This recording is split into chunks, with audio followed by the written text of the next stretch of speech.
Good morning बच्चों। आज हम पढ़ेंगे राजनीतिक लोकतंत्र, जहां हमने चार प्रकार पढ़े थे। राजनीतिक लोकतंत्र, सामाजिक, आर्थिक और नैतिक लोकतंत्र। तो लोकतंत्र के ये रूप बताए गए हैं, उसमें से हम पढ़ रहे थे लास्ट में राजनीतिक लोकतंत्र। तो देखिए, राजनीतिक लोकतंत्र की आधारभूत मान्यताएं लोकतंत्र की आधारभूत मान्यता के रूप में बताए हैं। जिसे प्रमुखतः ये मान्यताएं हैं कि राजनीतिक लोकतंत्र कैसे संचालित होता है।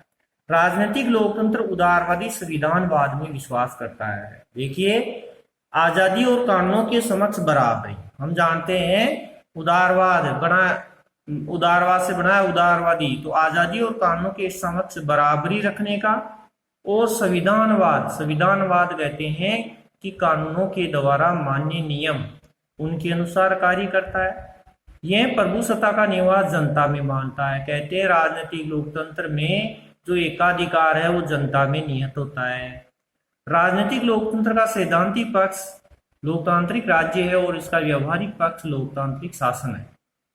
चौथी मान्यता है जनता शासन को नियुक्त करती है, यानी जनता ही सरकार को बनाती है, उस पर नियंत्रण करती है तथा उसे हटा भी सकती है। राजनीतिक लोकतंत्र स्वयं में साध्य नहीं होता है कि जो राजनीतिक लोकतंत्र होता है वो स्वयं नहीं चलता है, अपितु लोकतांत्रिक साध्य मूल्यों की प्राप्ति का साधन होता है। इस प्रकार ये 5 आधारभूत मान्यताएं भी वेरी मोस्ट है बोर्ड के लिए। फिर दूसरा रूप है लोकतंत्र का सामाजिक लोकतंत्र। हमने बताया था कि समाज में समता का विकास होना चाहिए। समता का मतलब समानता। समाज के एक प्रकार के रूप में लोकतंत्र को सामाजिक लोकतंत्र कहा जाता है। सामाजिक लोकतंत्र का एक प्रमुख लक्ष्य सामाजिक समता की भावना है, जिसमें समाज में समता होती है, यानी समानता। संक्षेप में वो समानता देखिए, सामाजिक लोकतंत्र का अर्थ है कि समाज में नस्ल, रंग यानी वर्ण, जाति, धर्म, भाषा, लिंग और धन, जन्म आदि के आधार पर व्यक्तियों के बीच विभेद नहीं किया जाना चाहिए और सभी व्यक्तियों को व्यक्ति के रूप में समान समझना चाहिए।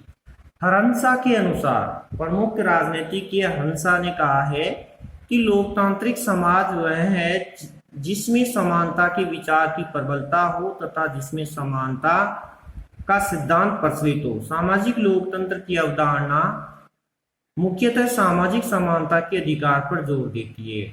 इसका सामान्य अर्थ यही है कि सभी व्यक्तियों को समाज में समान महत्व प्राप्त होना चाहिए और किसी भी व्यक्ति को अन्य किसी भी व्यक्ति के सुख का साधन मात्र नहीं समझा जाना चाहिए। व्यवहार में सामाजिक लोकतंत्र की स्थापना के लिए 2 बातें आवश्यक है। कहते हैं कि सामाजिक लोकतंत्र स्थापित करना है तो स्थापित करने के लिए 2 बातें विशेष ध्यान में रखी जाती है। तो ये भी वेरी मोस्ट है। प्रमुख 2 बातें कौन सी होती है? हम जानते हैं हमारे समाज में अलग अलग धर्म होते हैं, तो धर्म, जाति, नस्ल, भाषा, लिंग, धन आदि के आधार पर समाज में मौजूद विशेषाधिकार की व्यवस्था का अंत किया जाना चाहिए कि किसी को भी इन सभी के आधार पर विशेष अधिकार नहीं दिए जाते हैं, सबको समान माना जाता है। दूसरा है सभी व्यक्तियों को सामाजिक प्रगति के समान अवसर प्रदान किए जाते हैं कि समाज में अगर लोग प्रगति करना चाहते हैं तो उन सबको समान अवसर मिलना चाहिए। तीसरा रूप है लोकतंत्र का आर्थिक लोकतंत्र। देखिए, इसमें परिभाषित रूप में एक अंक में कई बार पूछा जाता है आर्थिक लोकतंत्र किसे कहते हैं, तो एक लाइन का उत्तर है अर्थव्यवस्था के एक प्रकार के रूप में लोकतंत्र को आर्थिक लोकतंत्र कहा जाता है। बस इतनी सी परिभाषा ही 1 नंबर के लिए आपके लिए महत्वपूर्ण होती है। वर्तमान सदी में आर्थिक लोकतंत्र का विचार मार्क्सवादियों एवं समाजवादियों ने प्रस्तुत किया था कि कार्ल मार्क्स के विचार मानने वाले लोग और समाजवाद के विचार, समाजवाद का अर्थ होता है समाज में समानता, उसको कहते हैं समाजवाद। और समाजवादियों यानी समाजवाद के विचार रखने वाले विचारक, कार्ल मार्क्स के विचार रखने वाले विचारक, तो इन दोनों ने इस लोकतंत्र का विचार प्रस्तुत किया है। 18वीं और 19वीं सदी में व्यक्तिवादियों ने भी आर्थिक क्षेत्र में लोकतंत्र की चर्चा की थी, जो मार्क्सवादियों और समाजवादियों के आर्थिक लोकतंत्र से सर्वथा भिन्न विपरीत है। चौथा रूप है नैतिक लोकतंत्र। सब भलीभांति जानते हैं नैतिक लोकतंत्र का मतलब लोकतंत्र के प्रति नैतिकता के भाव होना, नैतिक आदर्श, नैतिक शिक्षाएं मिलना कुछ विद्वानों ने लोकतंत्र को एक नैतिक व आध्यात्मिक जीव दर्शन के रूप में स्वीकार किया है। आध्यात्मिक जीव दर्शन के रूप में स्वीकार करने के लिए देखिए, लोकतंत्र के प्रति इस नैतिक दृष्टिकोण को ही नैतिक लोकतंत्र कहा जाता है। नैतिक लोकतंत्र समस्त लोकतांत्रिक दर्शन का व्यावहारिक रूप है। इसमें मानव मूल्यों को ही समाज व शासन का मूल्य आधार माना जाता है। इस रूप में नैतिक लोकतंत्र की सर्वोत्तम अभिव्यक्ति सन 1789 की फ्रांस की उदार लोकतांत्रिक क्रांति स्वतंत्र समानता व भाईचारे के नारे के रूप में हुई थी। कहते हैं कि लोकतंत्र की जो नैतिकताएं हैं, देश के प्रति जो भावनाएं हैं, यानी देश की चाहत, जिसको हम कहते हैं देशभक्ति, तो ये देशभक्ति का उदाहरण मिला हमें 1789 में। यूरोप महाद्वीप का प्रमुख देश है फ्रांस। जैसे हमने लोकतंत्र के बारे में पढ़ा कि लोकतंत्र की नींव रखने वाला पहला देश है अमेरिका। याद रखिए, आपने 9वीं क्लास में पढ़ा है। और अमेरिका ने लोकतंत्र के 3 अंगों को अपनाया। उसके बाद में आता है, क्रम से दूसरा स्थान आता है स्विट्जरलैंड का। नाम सुना होगा आपने, स्विट्जरलैंड लोकतंत्र के लिए दूसरा देश माना जाता है। और तीसरा देश फिर फ्रांस को जाता है। तीसरा स्थान फ्रांस को मिला है लोकतंत्र को अपनाने वाला। उसने भी लोकतंत्र के 3 अंगों को अपनाया और वो 1789 की क्रांति के नाम से जानी जाती है कि वहां राजा के शासन को अंत किया, राजा के शासन को पद से हटाया और लोकतंत्र की नींव रखी। तो लोकतंत्रवादी इस उदार प्रवृत्ति की इस नैतिक लोकतंत्र का उदाहरण फ्रांस से मिलता है। अब फ्रांस के जो देश के लिए नारे दिए उससे नैतिकता भरी हुई है। इन तीनों भाईचारे बंधुत्व का विशेष महत्व है, क्योंकि इसके बिना व्यक्तियों में समानता नहीं हो सकती और समानता नहीं होना तो स्वतंत्रता भी नहीं पाई जा सकती है। तो ये चौथा नैतिकता के रूप में फ्रांस को महत्वपूर्ण स्थान मिला है। तो नैतिक लोकतंत्र का ये चौथा रूप समापन होता है।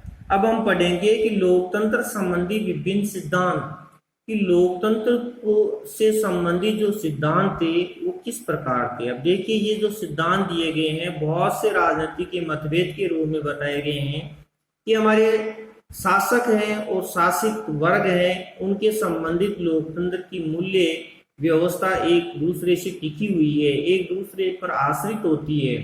तो हम इसका परिणाम स्वरूप हम कह सकते हैं कि इन राजनीतिक विचारधारा के अनुसार, मतभेदों के अनुसार इसके विभिन्न सिद्धांत और दृष्टिकोण जो प्रस्तुत किए गए हैं वो दृष्टिकोण 5 सिद्धांतों पर टिके हुए हैं। अब वो 5 सिद्धांत कौन कौन से हैं? कहते हैं कि लोकतंत्र का परंपरागत उदारवादी सिद्धांत। अब देखिए, लोकतंत्र का परंपरागत उदारवादी सिद्धांत, इसमें कहा गया है कि लोकतंत्र जो परंपरा के अनुसार चल रहा है और उदारवादी यानी उदारवाद से संबंध रखता है। तो लोकतंत्र परंपरा के अनुसार जो चल रहा है, आजादी और कानून के समक्ष बराबरी रखता है, उसका सिद्धांत। दूसरा, लोकतंत्र का बहुलवादी सिद्धांत।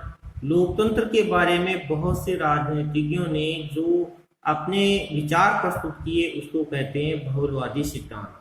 तीसरा, लोकतंत्र का विशिष्ट वर्गीय सिद्धांत, जिसको अभिजन वर्ग कहते हैं। कुछ विद्वान, कुछ राजनीति के बताते हैं कि लोकतंत्र को चलाने वाला एक विशिष्ट वर्ग होता है, जैसे मान लो जनता द्वारा चुने हुए प्रतिनिधि विशिष्ट वर्ग में आ गए, वो ही शासन को चलाते हैं। चौथा सिद्धांत बताते हैं लोकतंत्र का मार्क्सवादी सिद्धांत। अब लोकतंत्र का मार्क्सवादी सिद्धांत ये प्रमुख कार्ल मार्क्स को जाता है। कार्ल मार्क्स एक समाज सुधारक थे, राजनीतिज्ञ थे। तो उन्होंने जो विचार प्रस्तुत किए उस सिद्धांत को हम मार्क्सवादी सिद्धांत कहते हैं। और 5वां सिद्धांत है हमारा लोकतंत्र का समाजवादी सिद्धांत एवं दृष्टिकोण। अब लोकतंत्र का समाजवादी बना है समाजवाद से, और समाजवाद का तात्पर्य है लोकतंत्र में समानता का विकास करना, समाज में स्तर बराबर होना। तो कुछ राजनीतिज्ञों ने लोकतंत्र को समाजवाद बताया, और समाजवाद बताने के उन विचारों को ही समाजवादी सिद्धांत के नाम से जाना जाता है, कि जिसमें समाज में सभी लोग समानता के अवसर प्राप्त हो। अब देखिए, हम विस्तार से हम पढ़ेंगे लोकतंत्र का परंपरागत उदारवादी सिद्धांत एवं दृष्टिकोण।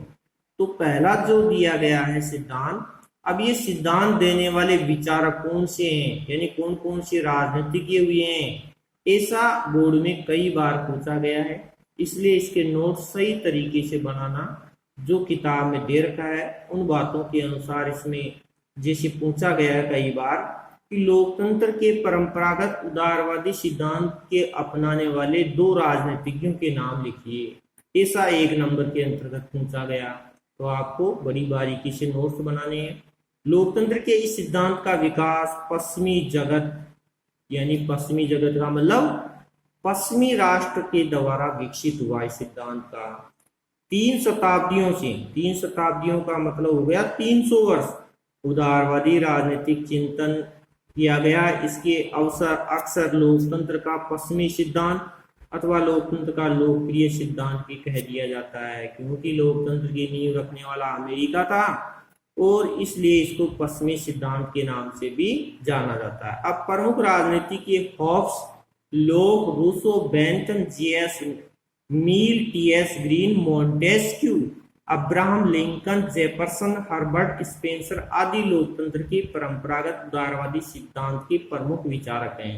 ये इतने विचारक हैं, कम से कम 4 विचारकों को हमें नाम में लिखना है नोट्स में, क्योंकि पिछली बार बोर्ड में पूछा गया था 2 वर्ष पहले कि प्रमुख परंपरागत उदारवादी सिद्धांत के 2 विचारकों के नाम लिखिए। तो ये विचारक महत्वपूर्ण है कि इन्हीं 4 विचारकों को हमें लिखना है। तो उनसे 2 विचारक हम बोर्ड में लिख सकते हैं जब 1 नंबर के अंतर्गत आता है।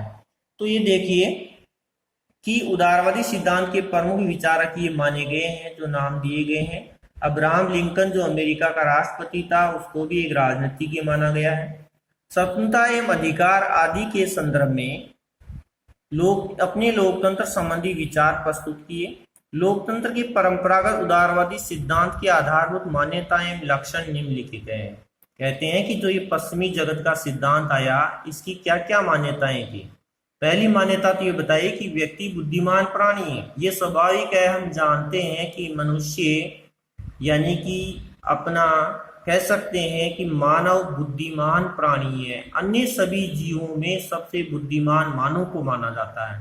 तो मानव अपना हित और अहित समझने की क्षमता रखता है, ये परंपरागत उदारवादी सिद्धांत के विचारक मानते हैं। दूसरी प्रकार की मान्यता का क्या है, सभी व्यक्ति मूलतः समान है, कि लोकतंत्र में सभी व्यक्ति समान माने गए। शासन का गठन उदारवादी एवं लोकतांत्रिक संविधानवाद के अनुसार होना चाहिए। सीमित शासन के सिद्धांत का पालन किया जाना चाहिए, कि शासन एक ऐसा हो जो सीमित हो।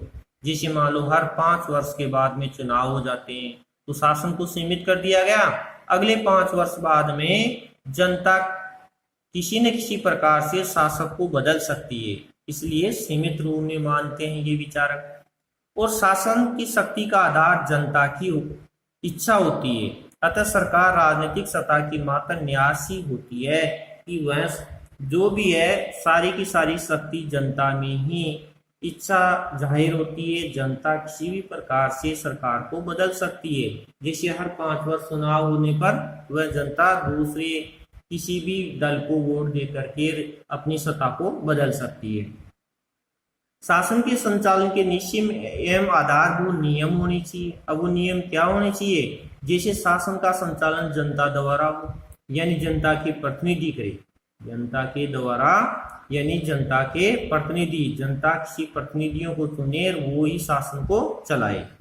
शासन के गठन एवं जहां संचालन में बहुमत के सिद्धांत का पालन किया जाना चाहिए, कि शासन चलाना है तो बहुमत व्यक्ति को, जो व्यक्ति को ज्यादा वोट मिले उसी के अनुसार नियम बनाने चाहिए, या जो व्यक्ति ज्यादा एक तरफ वोट डालते हैं उस नियम को ही मजबूत मानना चाहिए।